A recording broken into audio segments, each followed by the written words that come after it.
에릭 가세티 LA 시장은 브리핑을 통해 뉴섬 주지사가 이번 주 금요일부터 일부 소매 업체들의 영업 재개를 허용했지만 LA시 비즈니스 영업 재개는 이보다 늦춰질 가능성이 높다고 밝혔습니다. 이는 LA 카운티 확진자 수가 1일 최고를 기록하며 바이러스 확산 위험이 수그러들지 않고 있는 것을 반영한 것으로 보입니다. 하지만 캘리포니아 주 내 보고된 주간 코로나19 사망자와 확진자는 처음으로 감소세를 기록했습니다. 각 주에서 신종 코로나 바이러스 감염증에 따라 부과했던 경제활동 제한 조치를 서서히 풀고 있지만 이에 반대하는 여론이 만만치 않다는 조사 결과가 나왔습니다. 가주에서 행정명령 완화 움직임이 일고 있는 가운데 캘리포니아주 차량국도 빠르면 이달부터 운영을 재개할 방침이라고 밝혔습니다. 육가공 공장 가동의 차질로 인해 최근 전국적으로 육류 공급량이 줄어들면서 육류 판매 수량을 제한하는 그로서리 체인들이 늘고 있지만 아직 LA 한인타운 마켓에서는 판매 수량 제한이나 사재기 조짐은 없는 것으로 나타났습니다. 캘리포니아주 검찰과 LA시 검찰 등이 오늘 차량 공유 서비스인 우버와 리프트가 자사 소속 운전자들을 독립계약자로 분류해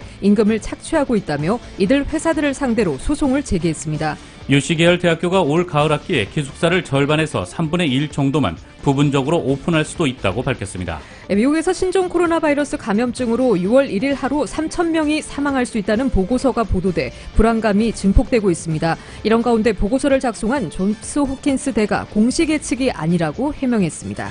폼페이오 국무장관이 거대한 증거가 있다고 한 지 이틀 만에 마크 밀리 합참 의장은 신종 코로나 바이러스가 중국의 우한 연구소에서 나온 것이라는 주장에 대해 모른다고 밝혔습니다. 국가정보국 국장 지명자인 존 레클리프 하원 의원은 상원에서 열린 인준청문회에서 북한과의 비핵화 협상과 관련해 진전 여부에 대해 말할 수 없다고 밝혔습니다. 마이크 펜스 부통령은 신종 코로나 바이러스 감염증 대응을 위한 백악관 태스크포스를 해산하고 연방기관에 일이 많은 방안을 검토하고 있다고 밝혔습니다. 일부 미국인들이 신종 코로나 바이러스 감염증 방역을 위한 안면 마스크 착용을 거부하며 돌발 행동을 일삼아 경찰 당국이 골머리를 앓고 있습니다. 뉴욕 증시에서 주요 지수는 미국 등 각국의 경제 재개에 대한 기대와 국제유가 급등으로 상승 마감했습니다.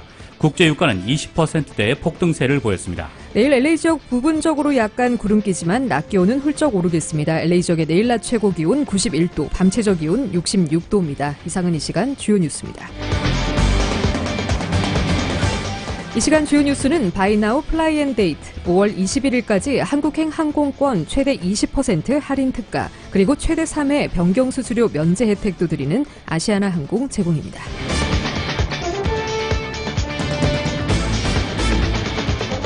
애청자 여러분 안녕하십니까? 조희정입니다. 안녕하십니까? 이균우입니다. 가주에서 오는 금요일부터 일부 소매 업체들의 영업 재개가 허용됐지만 LA시의 경우 비즈니스 영업 재개는 이보다 늦춰질 것으로 보입니다. 에릭 가세티 LA 시장은 어제 저녁 브리핑을 통해 뉴섬 주지사가 이번 주 금요일부터 일부 소매 업체들의 영업 재개를 허용했지만 LA시는 주정부 방침에 따르지 않을 가능성이 높다고 밝혔습니다. 가세티 시장은 LA시의 경제 재개 시점은 타 지역과 다를 수 있다는 것을 이해해야 한다며 이 보건국의 가이드라인에 따라 심사숙고 후 경제 재개 시점을 결정할 것이라고 조심스러운 입장을 표했습니다. 현재 LA시의 스테이 앳 홈 행정명령은 5월 15일까지입니다. 앞서 뉴섬 주지사는 어제 이번 주 금요일부터 코로나 감염 위험이 적고 사회적 거리 두기가 가능한 비즈니스를 오픈할 것이라고 발표했습니다. LA 카운티 내 코로나19 확진자는 1,638명이 추가돼 총 27,815명입니다. 사망자는 58명이 추가돼 총 1,313명입니다. 바바라 페로 보건국 국장은 오늘 1,600명이 넘는 일일 최고 추가 확진자 수를 보인 주요 원인으로 연구소에서 주말 동안 보고되지 않았던 수치가 뒤늦게 집계된 것과 더불어 최근 급격히 늘어난 테스트 수용력을 꼽았습니다. 한편 월드오미터 집계에 따르면 현재 미국 내 코로나19 총 확진자 수는 123만 6,888명, 사망자는 72,222명입니다. 캘리포니아 주 내 코로나19 확진자 수는 총 58,417명, 사망자는 2,369명입니다. 개빈 뉴섬 주지사의 행정명령 완화 조처가 앞당겨진 가운데 캘리포니아 주 내 보고된 주간 코로나19 사망자와 확진자가 처음으로 감소세를 기록했습니다. 2주 전인 4월 20일부터 26일 집계된 사망자 수가 542명으로 정점을 찍은 후 지난주에는 사망자 수가 약 9% 감소한 495명으로 집계됐습니다. 확진자 수는 2주 전 12,122명에서 지난주에는 약 18% 감소한 9,967명으로 집계됐습니다. 주 단위로는 처음 보인 감소세지만 지난주 집계된 사망자 수와 확진자 수는 아직 팬데믹 기간 동안 주 단위로 발생한 케이스 중 각각 세 번째와 두 번째로 많은 수치입니다. 캘리포니아 주 내에서는 코로나19 확진자 수와 사망자 수가 감소세를 보이지만 백악관에서 제시한 행정명령 완화를 위한 14일 연속 감소 조건을 충족하진 못하고 있습니다. 이달 들어 가주에서 행정명령 완화 움직임이 일고 있는 가운데 캘리포니아주 차량국도 빠르면 이달부터 운영을 재개할 방침입니다. 관련 소식 임준현 기자가 보도합니다. 코로나19 팬데믹으로 인해 많은 업소들과 공공기관이 문을 닫거나 제한적으로 운영되면서 시민들이 불편을 겪고 있는 가운데 가주 차량국도 지난 3월 말부터 오피스 전 지점이 폐쇄되면서 자동차 관련 업무가 원활치 못한 상황입니다. 스티븐 고든 가주 DMV 국장은 코로나19로부터 보건국 가이드라인을 지키면서 안전하게 운영이 가능하다는 전제하에 이르면 이달부터 영업을 다시 재개할 수 있다고 밝혔습니다. 고든 국장은 170개의 DMV 필드 오피스 중 25개를 이번 달에 먼저 오픈하고 이후 30일 내에 나머지 모든 오피스도 영업을 재개할 것이라는 계획을 밝혔습니다. 오픈하는 사무실은 예약제로 운영될 예정이며 업무 성격상 사회적 거리두기가 어려운 도로주행 테스트는 당분간 보류할 계획입니다. 고든 국장은 DMV 업무 재개일은 정확히 밝히지 않은 채 업무 재개 가능성 여부는 전적으로 주 보건국의 결정에 달린 것이라고 밝혔습니다. DMV가 다시 오픈한다고 하더라도 오피스에 들어올 때 고객들은 사회적 거리두기와 마스크 착용을 준수해야 하며 사무실 내 입장할 수 있는 인원도 제한할 것이라고 합니다. 또한 8,500여 명의 DMV 직원들이 현재 재택근무 혹은 문 닫은 사무실에서 일하고 있는데 직원들이 일터로 복귀한 후 안전한 환경을 조성하기 위해 개인보호 장비 PPE 가이드라인을 철저히 준수할 계획이라고 합니다. 현재 DMV는 웹사이트를 통해 자동차 등록 갱신과 명의 이전, 운전면허 연장 등 97%에 달하는 업무를 온라인으로 진행할 수 있습니다. 리얼 아이디 작업도 온라인으로 가능해지면서 최대한 많은 서류 작업을 온라인으로 바꾸고 있는 추세입니다. 하지만 필기시험과 운전면허를 위한 사진 촬영, 도로주행 시험 등은 온라인으로 진행이 불가능한 상황입니다. 라디오 서울 뉴스 임준현입니다. 육가공 공장 가동의 차질로 인해 전국적으로 육류 공급량이 줄어들면서 육류 판매 수량을 제한하는 그로서리 체인들이 늘고 있지만 아직 LA 한인타운 내 마켓에서는 판매 수량 제한이나 사재기 조짐은 없는 것으로 나타났습니다. 안수빈 기자가 전합니다. 최근 국내 여러 주요 육가공 공장들 내 코로나19 확진자 발생으로 잇따라 문을 닫은 공장들이 늘어나면서 전국 육류 공급업체들이 생산에 어려움을 겪고 있습니다. 공급이 부족해지면서 미주 전역에 체인점을 둔 대형 할인 매장 코스트코에서 판매 수량을 제한하고 나섰으며 다운타운의 랄프스 마켓에서도 고객 1명당 육류 2팩으로 판매를 제한하고 있지만 타운의 마켓에서는 이와는 사뭇 다른 상황입니다. 타운의 유가와 웨스턴 마당몰 내 H마트의 경우 육류 코너에 육류가 가득 진열되어 있는 데다 육류 판매 수량에도 현재 제한을 두지 않고 있습니다. 타운 내 랄프스도 다운타운 매장과는 달리 아직 육류 구매에 제한을 두지 않은 상태입니다. 가주마켓과 올림픽 갤러리아 마켓에 따르면 육류 사재기 조짐은 없지만 지난주부터 공급량이 현저히 줄어든 것은 사실로 평소 공급량보다 25% 정도 부족하게 들어오고 있다고 전했습니다. 특히 와규와 같은 고급 소고기 부위의 물량 공급이 줄고 미국인들이 가장 많이 찾는 육가공품 중 하나인 베이컨은 공급량이 줄어들과 동시에 가격도 인상됐습니다. 한인마켓들은 현재까지는 물량이 확보돼 있어 육가공품에 대한 제한을 두고 있지 않지만 혹시나 모를 상황에 대비해 공급 상황을 계속 예의주시하는 중이라고 밝혔습니다. 이러다 보니 타운 내 마켓으로 장을 보러 오는 한인 고객들 대부분은 육류 공급 부족에 대해 아직 실감하지 못하고 있는 것으로 나타났습니다. 신문에서만 들어봤지 실질적으로 느껴보지 못했어요. 아니요, 아직 잘 모르겠는데요. 아직 팬데믹 때문에 좀 구입을 해야 되겠다 좀 생각은 하죠.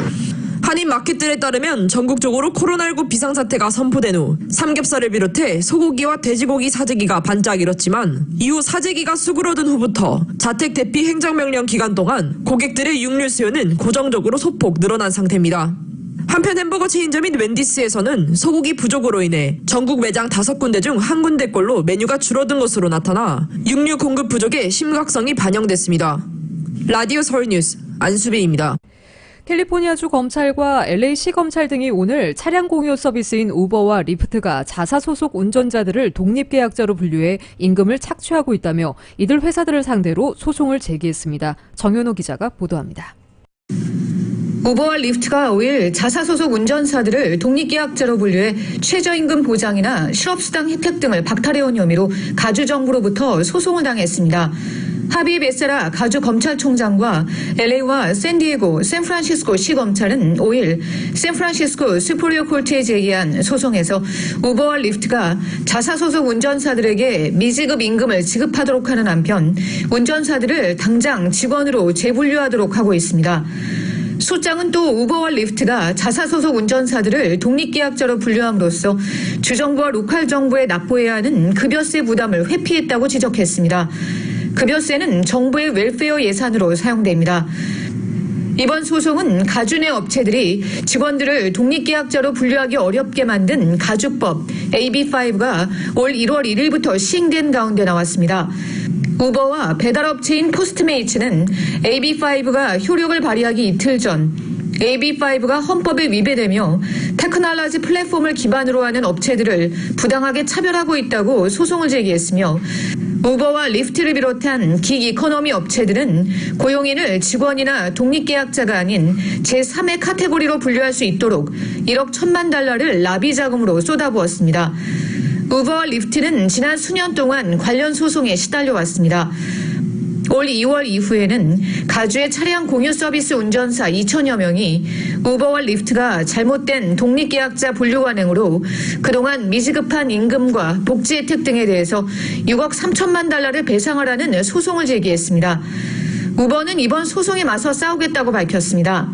리프트는 코로나19으로 일자리가 부족한 상황에서 가주 경제에 도움이 될 수 있도록 주 그리고 시검찰과 협력하겠다고 밝혔습니다. 라디오 서울 뉴스 정현호입니다.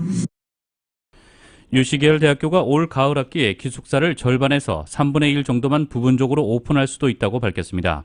유시계열은 올 가을 학기 수업 진행과 기숙사 개방 여부의 지침은 논의 중에 있으며 오는 6월에서 7월경 결정을 내릴 것이라고 전했습니다.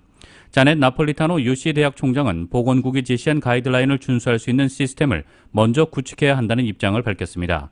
UC 대학은 현재까지 코로나19 팬데믹으로 인해 5억 5,800만 달러의 재정적 손실을 보았는데 새 학기에 기숙사를 오픈하지 않는다면 경제적 손실은 더 커질 것으로 보입니다.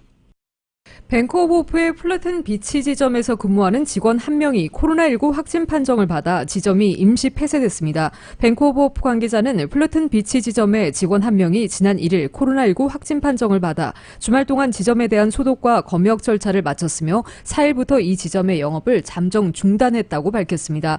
은행 측에 따르면 이 직원은 4월 초부터 몸에 이상 증세를 느껴 출근하지 않았으며 지난 1일 보건당국으로부터 최종 확진 통보를 받았습니다. 은행 측은 바로 인근에 다른 플러튼 지점이 있는 만큼 플러튼 비치 지점은 당분간 휴점할 계획이라고 전했습니다.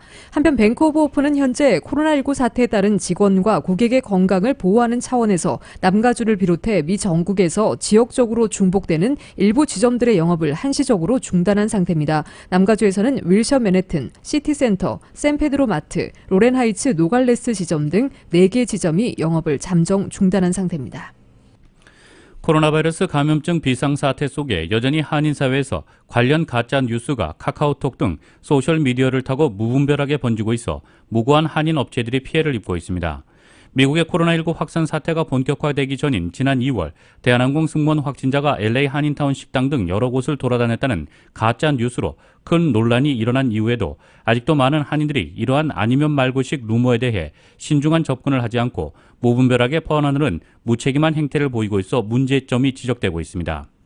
한인타운 코리아타운 갤러리아 쇼핑몰 내 갤러리아 약국을 운영하는 한인 최운미 씨는 한국일보와의 통화에서 지난주 금요일 밤 예배를 보는 도중에 교회 지인들이 메시지를 받았다고 전해왔는데 그 후 사실 여부를 묻기 위한 지인들의 문자와 전화가 끊이질 않고 있다며 남편과 약국 직원들 모두 건강하며 이 같은 내용은 완전히 거짓이라고 억울함을 호소했습니다. 실제로 이 같은 내용의 가짜 뉴스는 지난 주말까지 한인사회에서 순식간에 퍼졌고 최 씨와 약국 측은 물론 이 쇼핑몰의 갤러리아 마켓까지 하루에도 수십 통이 넘는 문의 전화가 들어와 전화만 받는 직원을 따로 정할 정도로 골머리를 앓는 등 큰 피해를 입혔다고 관계자들은 전했습니다. 현재 해당 약국과 마켓은 모두 정상 영업을 하고 있으며 코로나19 관련 감염 등 문제는 전혀 없다고 밝혔습니다. 이처럼 한인사회에서는 사실 여부를 확인하지 않고 가짜 뉴스나 헛소문을 최초에 유포한 당사자를 찾아내 피해 배상 소송과 형사상 고소 등을 해야 한다는 지적도 나오고 있습니다. 랄프스와 푸드포레스 등을 보유한 전국 최대 식료품 업체 크로거가 코로나19 감염 위험이 심한 최전방에서 일하는 직원들에게 무료 테스트 킷을 제공한다고 전했습니다. 이는 헐리우드에 있는 랄프스 매장에서 코로나19에 감염된 이후 나온 조치로 보입니다. 최전방 직원들은 셀프 진단 키트나 드라이브-스루 진단을 통해 무료로 진단받을 수 있게 됩니다. LA 카운티 정신건강국에서 코로나19로 인해 심리적 어려움을 겪는 한인들을 위해 온라인 세미나를 개최합니다. KYCC가 저소득층의 신선한 농산물 나눔 행사를 열었습니다. 타운뉴스 임준현 기자가 전합니다. LA 카운티 정신건강국에서 코로나19 팬데믹으로 인해 겪을 수 있는 심리적 어려움을 건강하게 극복할 수 있도록 도와주는 코비드-19 한인 정신건강 온라인 세미나를 한인들을 대상으로 8주 동안 매주 수요일 오후 2시부터 3시에 개최합니다. 그중 첫 번째 세미나인 건강한 스트레스 대처법 세미나는 6일 오후 2시에 개최됩니다.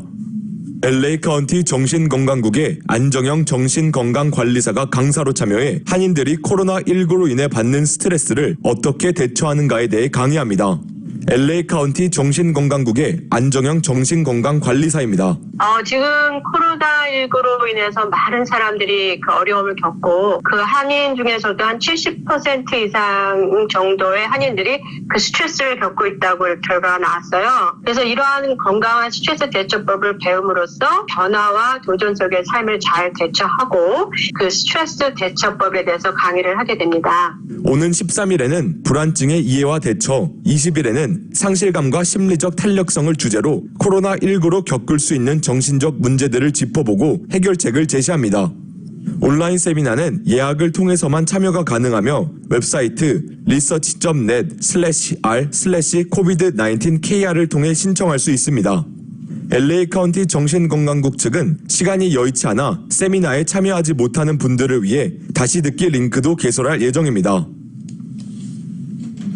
한인청소년회관 KYCC와 길세디오 LA 1지구 시의원 사무실은 오는 6일 KYCC 맨로 저소득 아파트에서 선착순 300명에게 신선한 농산물을 나눕니다.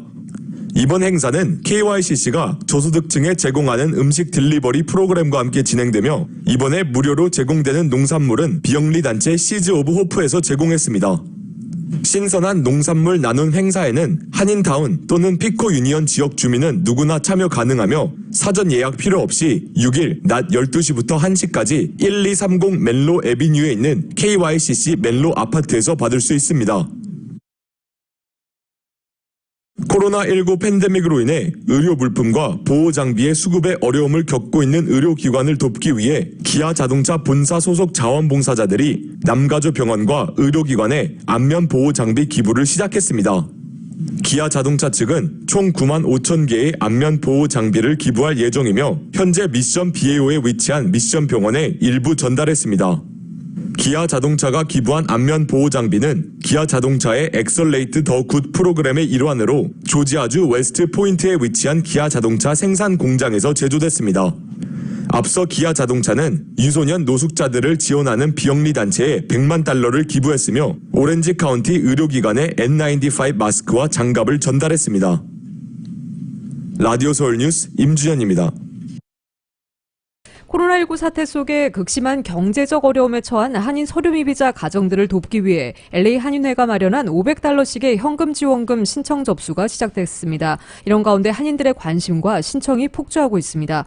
코로나 사태로 실직 등 어려움에 처했지만 신분미비로 연방정부의 경기부양 지급금이나 실업수당 및 긴급대출 등을 받을 수 없는 한인들이 대거 한인회를 찾으면서 이미 지급 한도인 400가정을 3배 이상 넘어서는 신청이 몰려들고 있습니다. LA 한인회가 4일부터 한인회관 앞에서 공식 접수를 받기 시작한 가운데 이날 하루에만 100여 명이 한인회를 직접 방문해 신청 서류를 작성하고 접수했습니다. 또 한인회 모바일 앱을 통한 온라인 접수로도 신청이 몰리면서 이미 1,200여 건이 접수돼 4일까지 접수 건수가 1,300건 이상이라고 한인회는 밝혔습니다. 총 400가정에 $500씩 나눠주는 이번 지원금 배부의 신청 접수 기간은 오는 9일까지며 지원 대상자는 추첨으로 선정됩니다. 제출 서류는 신청서, 미국 아이디 사본, 한국 여권 사본, 본인 이름과 LA 카운티 내 주소가 표기된 유틸리티 고지서, 최근 1개월 은행 계좌 내역서까지 5가지이며 한 가정 1신청 원칙입니다. 한인회 사무국장은 이번 지원금 배분은 신분 때문에 정부 지원조차 받지 못해 어려워하는 한인들을 위한 것이라며 서류 미비제가 아닌 다른 저소득층을 위한 지원금도 추후 마련할 예정이니 이에 해당하는 경우에는 조금 기다려줄 것을 요청했습니다. 미국 소식 전해드리겠습니다. 코로나19 사태로 휴회 중이던 상원이 이번 주부터 문을 다시 엽니다.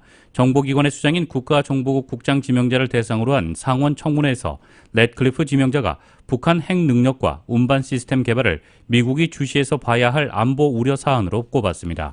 KBS의 보도입니다. 상당수 의원들과 관계자들이 마스크를 쓴 채 진행된 상원 인준청문회. 국가정보국 D&I 국장에 지명된 렛클리프 지명자는 미국이 현재 당면한 주요 위협을 7가지로 특정했습니다. 가장 먼저 언급한 중국으로부터의 위협은 5G를 토대로 한 기밀 유출 가능성입니다. 코로나19 사태에서의 중국 정부의 역할도 주목해야 한다고 했습니다. 이어 러시아, 사이버 안보, 테러리즘 등을 차례로 나열한 뒤 이란에 앞서 6번째로 북한을 언급했습니다. North Korea and its continued possession of nuclear weapons and delivery systems. 짧은 언급이지만 북한의 핵능력 강화는 물론 지상 발사와 수중 발사 능력을 포함한 다양한 운송수단 역량에 주목하고 있다는 뜻으로 풀이됩니다. 미 국가정보국은 9.11 테러 이후 미국 내 각 정보기관들이 생산한 모든 정보를 총괄하기 위해 만들어진 조직입니다. 렛클리프 지명자는 사전에 제출한 답변서에선 북한이 정권 보호와 국제사회 입지 강화를 위해 핵무기를 필수적인 것으로 보고 있다고 믿는다고도 했습니다. 이런 가운데 미국 내 한 북한 분석 매체는 평양 순안공항 인근에 새로 건설된 시설이 기존 미사일 발사 시설 등과 유사점이 있다며 미사일 지원 시설로 보인다고 분석했습니다. 한편 마크 네퍼 미 국무부 동아태 부차관보는 교착 상태의 북미 비핵화 협상에 대해 여전히 외교의 문은 열려 있다고 말했습니다. 네퍼 부차관보는 북한 핵과 미사일 프로그램 해결에 전념하고 있다면서 북한과 다시 한번 맞이 앉을 수 있기를 고대한다고도 했습니다. 네퍼 차관보는 또 한미 방위비 분담금 협상과 관련해 미국이 지금까지 유연했다고 생각한다면서 한국의 유연성을 기대한다는 말 외에는 더 이상의 언급을 피했습니다.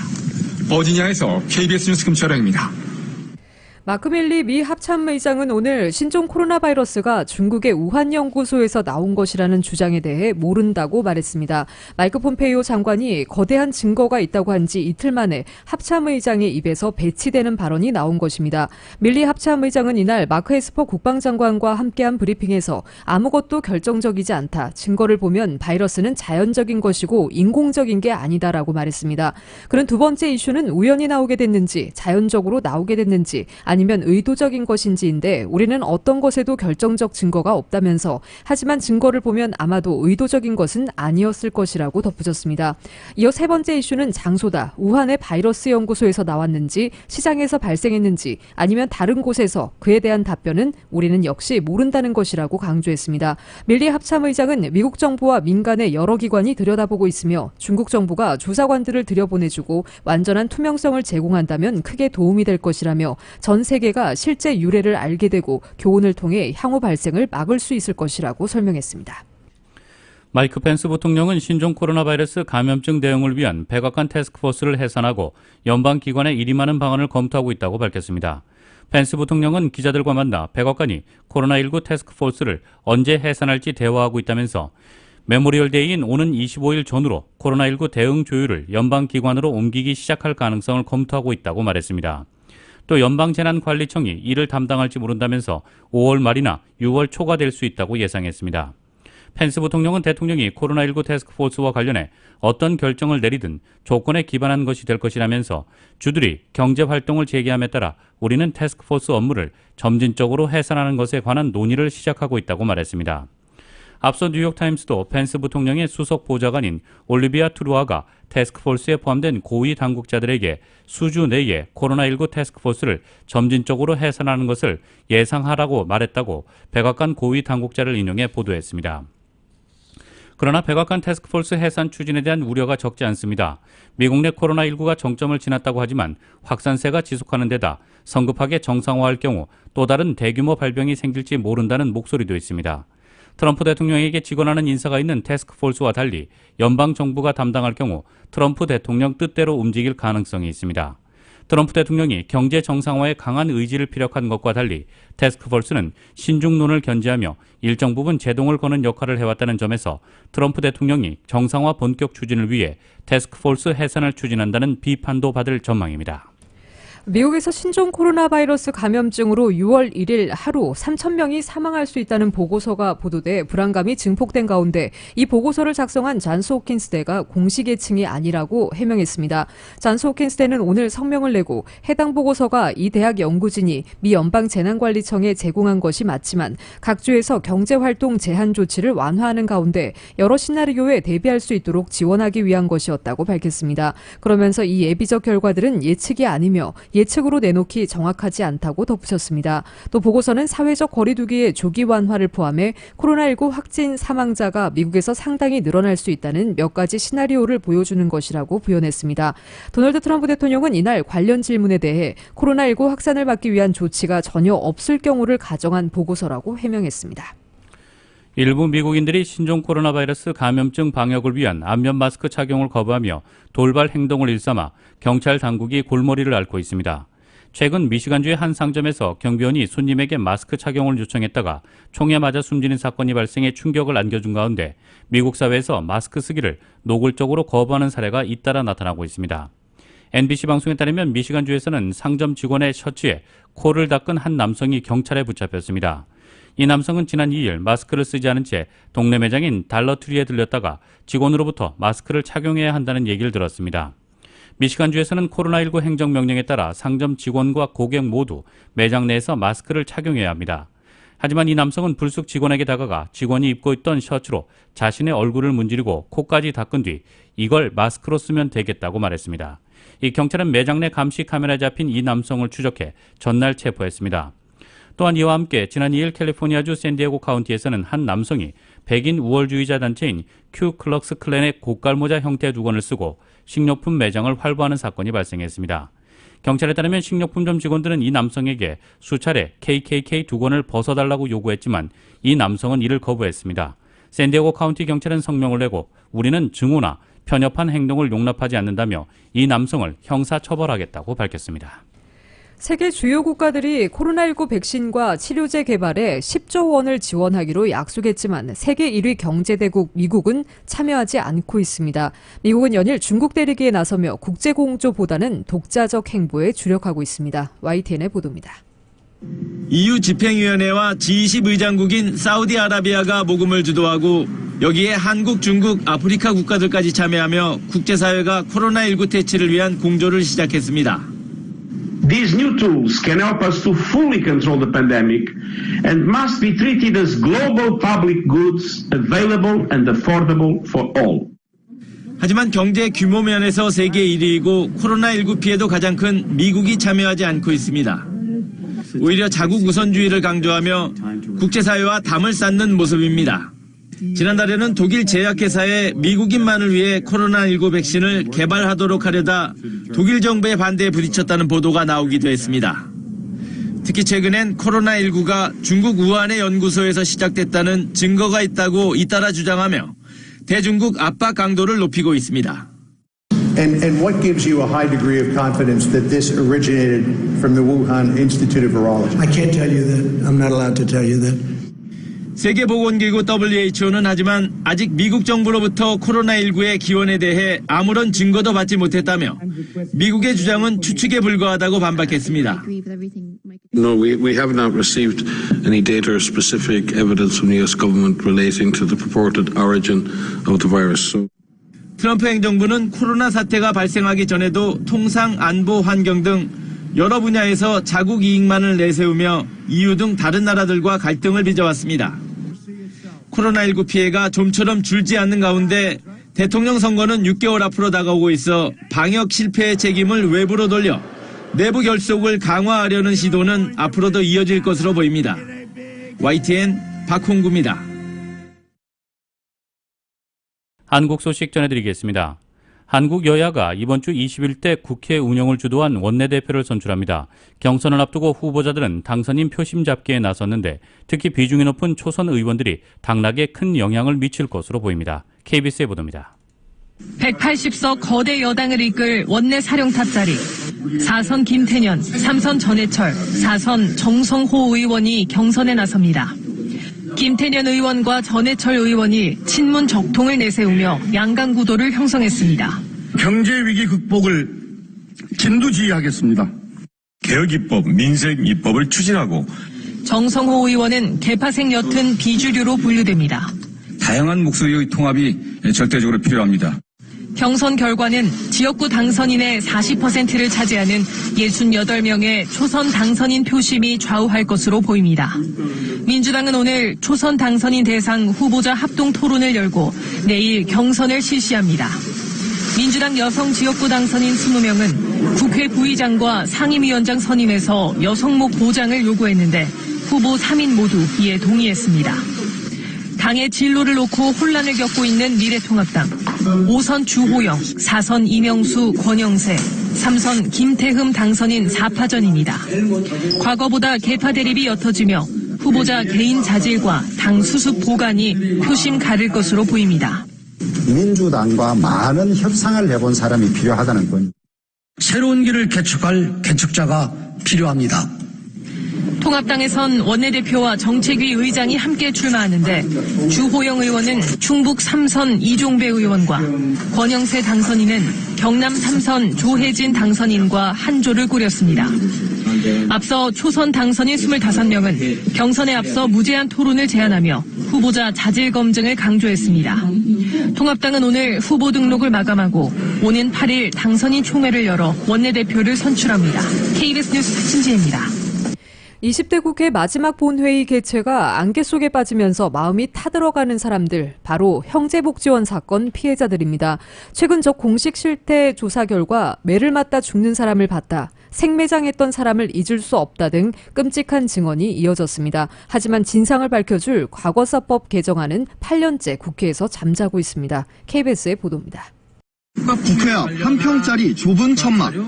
한종선 씨와 최승호 씨가 형제복지원 진상조사를 요구하며 농성에 들어간 지도 어느덧 900일을 넘겼습니다. 그냥 방황하고 돌아다녔다는 이유? 옷이 지저분했었다는 이유? 그게 어떻게 죄를 지은 죄값보다 더 심하게 살아야 하는 거냐는 거죠.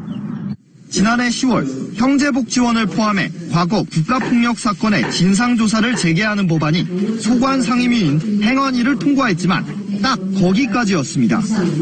상임위원회에서 합의 처리되지 않는 법안에 대해서는 법사위에서 절대 통과 심의하지 않겠다는 지금 방침이 서 있습니다.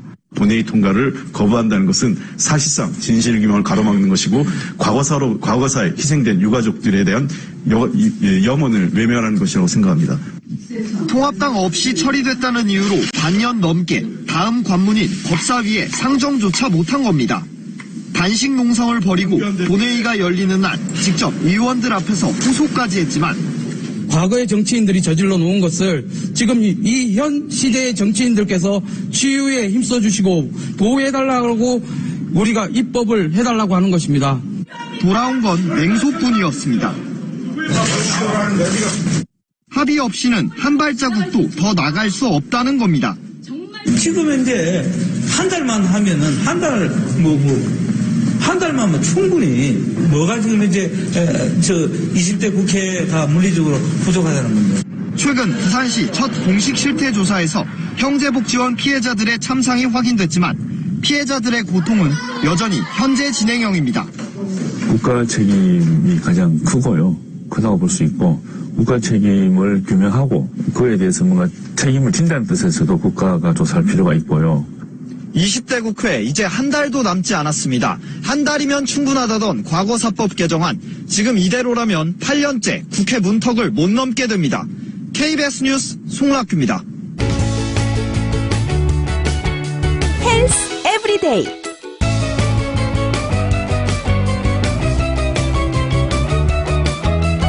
요거트에는 위장 건강에 기여하는 프로바이오틱스가 잔뜩 들어있습니다. 영양학자 캐리 간스에 따르면 칼슘과 단백질도 풍부합니다. 문제는 몸에 좋다는 말에 솔깃해서 12개들이 포장을 사다 놓고 유통기한을 넘기기 쉽다는 것인데요. 유통기한이 지난 요거트 바로 버려야 할까요? 아니면 먹어도 괜찮은 걸까요? 상한 요거트를 먹으면 어떻게 되는 걸까요? 미국의 위민셀스가 궁금증을 정리했습니다. 우선 좋은 소식은 요거트는 유통기한을 넘겼다고 바로 상하지 않습니다. 노스캐롤라이나 주립대학교 벤자민 체프먼 교수에 따르면 유통기한은 안전보다 품질에 관한 것입니다. 즉 뚜껑에 찍힌 날짜는 맛이 최상인 기한을 가리킨다고 보는 게 맞습니다. 그렇다고 1년 지난 요거트를 먹어도 무방하다는 뜻은 아닙니다. 요거트 어느 정도까지 안심하고 먹을 수 있을까요? 체프먼 교수는 개봉하지 않은 채로 넣어뒀다면 한 달 정도까지 괜찮다고 말합니다. 뚜껑을 열었다 닫아서 보관한 경우라도 일주일까지는 안전합니다. 단 플레인 요거트만 그렇습니다. 딸기나 복숭아 같은 과일이 들었다면 날짜를 지키는 게 좋습니다. 효모와 곰팡이가 완전히 다른 양상으로 번식할 것이기 때문입니다.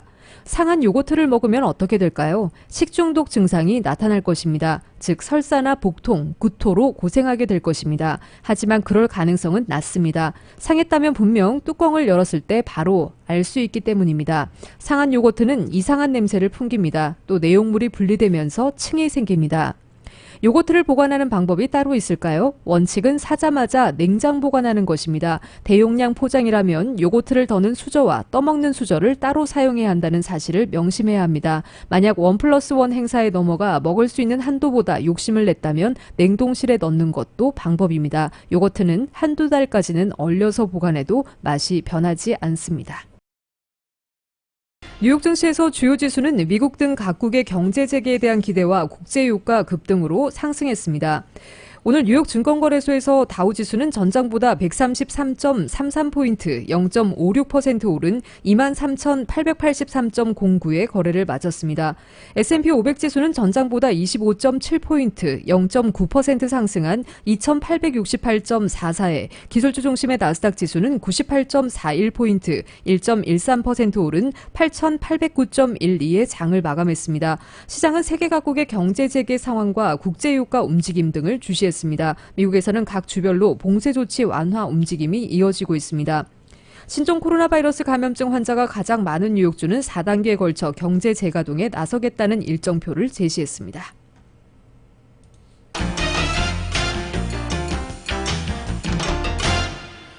국제유가는 폭등하며 5거래일 연속 상승세를 이어갔습니다. 뉴욕 상업거래소에서 6월 인도분 서부 텍사스산 원유는 전날보다 배럴당 20.5% 뛴 24.56달러의 장을 마쳤습니다. 전날 약 2주 만에 배럴당 20달러 선을 회복한 데 이어 상승폭을 키웠습니다. 런던 ICA 선물거래소의 6월물 브렌트유도 현재 배럴당 13.86% 오른 30.97달러에 거래되고 있습니다. 서부 텍사스산 원유와 브렌트유 모두 5거래일 연속 상승입니다. 국제유가는 신종 코로나 바이러스 감염증 사태로 인한 원유 수요 감소로 최근까지 큰 폭의 하락을 기록했었습니다. 다만 코로나19 확산 차단을 위해 취했던 제한 조치를 완화해 부분적인 경제 정상화 움직임에 나서는 미국 내 주들이 늘어나면서 원유 수요 회복에 대한 기대감이 시장에 반영됐습니다. 트럼프 대통령은 국제 유가가 오르자 트위터를 통해 원유 수요가 다시 시작되면서 유가가 멋지게 올라가고 있다고 밝혔습니다. 국제 금값은 3거래일 연속 하락했습니다. 뉴욕 상품거래소에서 6월 인도분 금은 전날보다 온스당 0.2% 내린 1710.60달러를 기록했습니다.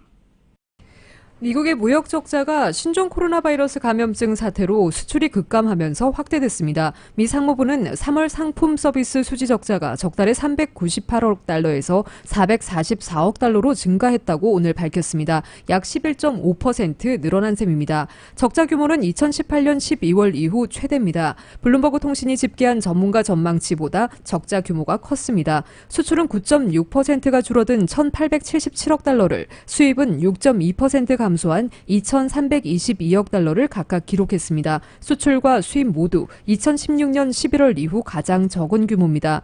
수입보다 수출 감소폭이 더 커지면서 무역 적자 규모가 늘어난 것으로 자동차와 항공기 부품, 원유 등의 수출이 모두 줄었습니다. 블룸버그 통신은 수출 감소폭은 역대 최대 규모이고 수입은 2009년 1월 이후 약 11년 만에 가장 큰 폭의 감소라고 전했습니다.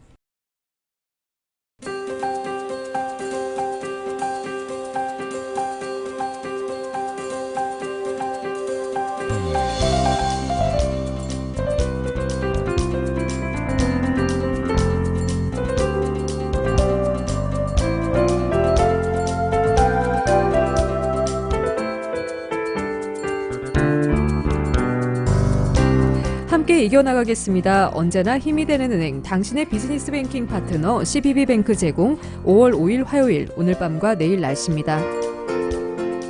여름의 시작을 알리는 절기입니다. 이파를 맞은 오늘 남가주는 맑고 더운 가운데 수요일인 내일과 목요일인 모레는 부분적으로 약간 구름기지만 낮 기온은 훌쩍 더 올라 이번 주 중 가장 덥겠습니다. 남가주 일대 불볕더위는 금요일부터는 그 기세가 한풀 꺾이겠습니다. 한편 다음 주에는 다시 예년 기온을 회복할 것으로 기상청은 전망하고 있습니다. 생게브레일 산간지대는 내일까지 강풍주의보보다 훨씬 강력한 강풍경보가 발령된 상태입니다. LA 한인타운의 내일 낮 최고 기온 91도, 밤 최저 기온 66도입니다. 오렌지 카운티 지역 93도, 64도, 벨리와 인랜드 엠파이어 지역 93도, 62도, 해안 지역 내일 낮 최고 79도, 밤 최저 기온 62도입니다. LA 지역의 오늘 밤 최저 기온 64도입니다. 한국은 오늘 전국이 대체로 맑겠고 서쪽 지방은 여름처럼 덥겠습니다. 서울의 오늘 낮 최고 기온 화씨 80도, 밤 최저 기온 화씨 54도입니다. 지금까지 진행의 이균우, 조희정이었습니다. 즐거운 저녁 보내시기 바랍니다. 고맙습니다.